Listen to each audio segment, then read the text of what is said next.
大家好，我是域外滩的主厨我叫陈志平。今天给大家带来一道我们闽南地区的宴席上必出的一道大菜，叫红鲟米糕。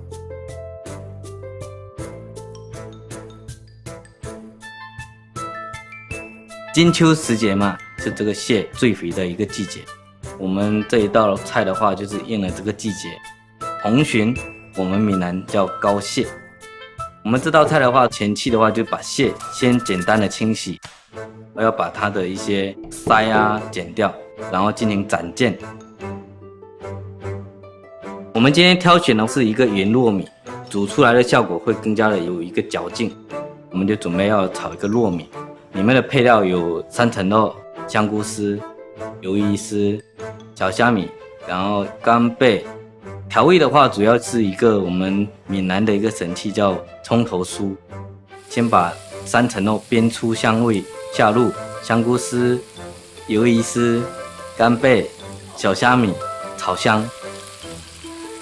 把我们泡好的糯米沥干水分，然后倒进去，炒到这个米会呈半透明的状态。下一些头抽，炒到这个酱油的香味完全激发出来之后，我们下点水去炒它，来增加它的一个口感。我们今天这个做法的话，主要是因为从生米炒到熟米，这个水分就是一直不断的在挥发，然后重新再吸收，那它整个出来的口感就会比较 Q 弹，比较软糯。把这个米炒熟完之后，下五香粉跟干葱头，用荷叶铺底，让它蒸出来之后有淡淡一个荷叶一个香味。铺下去完之后，就把蟹摆上去。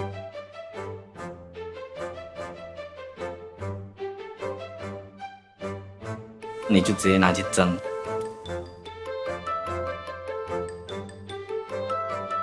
我们这道红鲟米糕就蒸7、8分钟就已经制作完成。那吃的时候，大家可以先吃这个蟹肉，还有一种方式，你可以把这个蟹肉刮出来，或者这个糯米一起吃，它的风味就中和了。